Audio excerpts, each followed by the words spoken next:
السلام علیکم۔ آج کی ہماری کہانی ہے قدیم مصر کا راز۔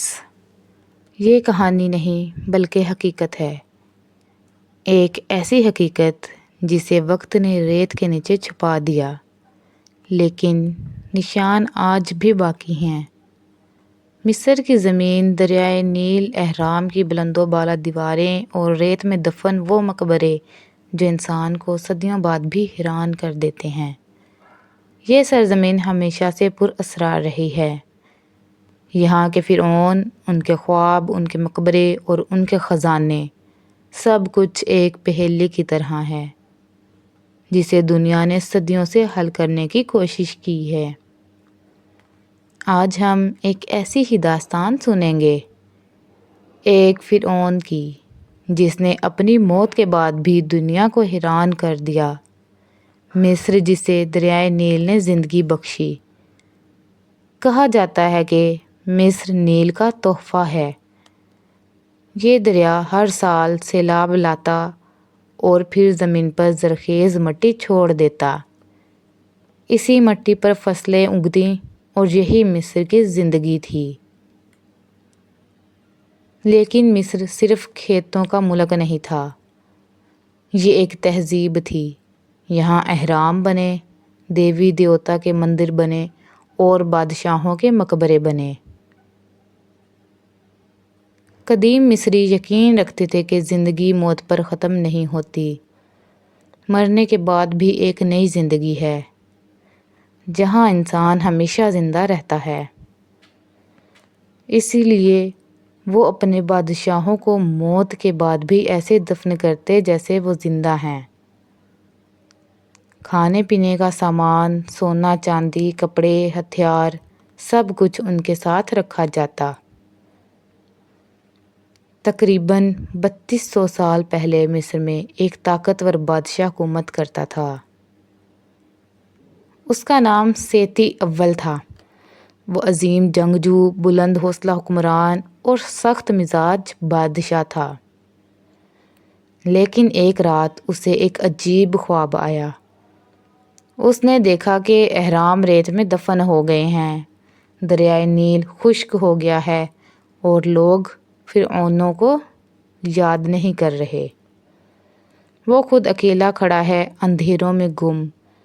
صبح ہوئی تو اس نے اپنے دربار کے جوتشی کو بلایا۔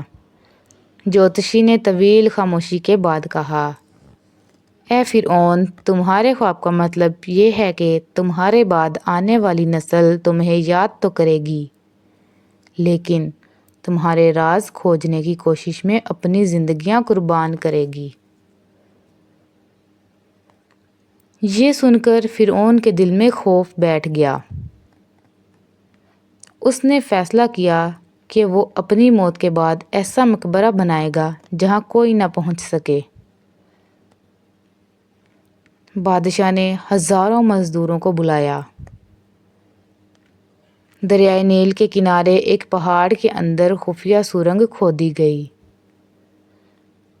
یہ سرنگ اتنی پیچیدہ تھی کہ اگر کوئی اندر آ بھی جاتا تو واپس نکلنا آسان نہ ہوتا۔ مزدور دن رات محنت کرتے، لیکن یہ محنت صرف تعمیر تک محدود نہ تھی۔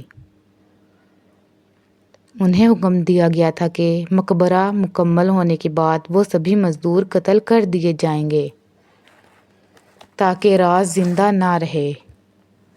کہا جاتا ہے کہ سینکڑوں مزدور اسی مقبرے میں زندہ دفن کیے گئے۔ ان کی ہڈیاں آج بھی خاموش گواہ ہیں۔ قدیم مصر میں بادشاہ کو دفنانے کا طریقہ منفرد تھا۔ بادشاہ کی لاش کو ممی بنایا جاتا۔ اس عمل میں جسم کو مختلف تیلوں اور جڑی بوٹیوں سے محفوظ کیا جاتا تاکہ ہزاروں سال تک گل نہ سکے۔ فرعون کی لاش کے ساتھ خزانے رکھے گئے اور دیواروں پر جادوئی منتر لکھے گئے۔ یہ منتریں دراصل بد دعائیں تھیں۔ ان کا مقصد یہ تھا کہ اگر کوئی قبر کھولنے کی کوشش کرے تو وہ بد دعا کا شکار ہو جائے۔ صدیوں تک لوگ ان بددعاؤں سے خوف زدہ رہے۔ یہی وجہ ہے کہ کئی مقبرے صدیوں تک کھل نہ سکے۔ وقت گزرتا گیا، فرعون مر گیا، اس کے بعد کئی بادشاہ آئے اور گئے، لیکن اس کا مقبرہ ریت کے نیچے چھپ گیا۔ صدیوں بعد جب مغربی دنیا نے مصر کی کھدائی شروع کی تو ایک ایک کر کے پرانے مقبرے سامنے آنے لگے، لیکن سیتی اول کا مقبرہ سب سے زیادہ پراسرار تھا۔ کہا جاتا ہے کہ جو بھی اس مقبرے میں داخل ہوا وہ کسی نہ کسی آفت کا شکار ہوا۔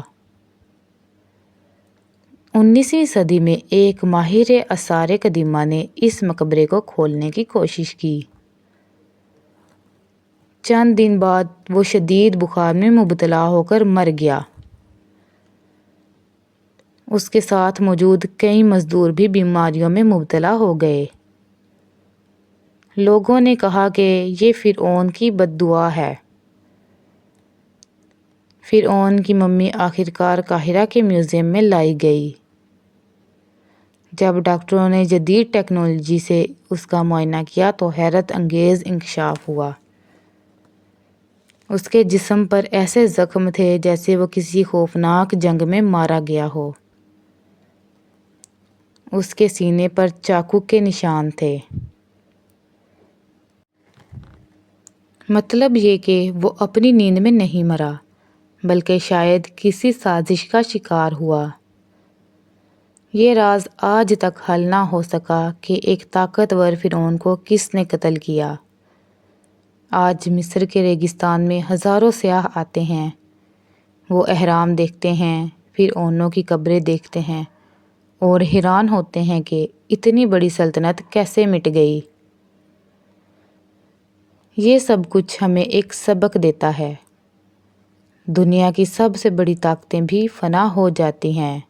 بادشاہ، فرعون، تخت و تاج سب مٹی میں مل جاتے ہیں، لیکن انسان کے اعمال باقی رہتے ہیں۔ یہ تھی ایک فرعون کی داستان جو ہزاروں سال مٹی تلے چھپی رہی۔ شکریہ۔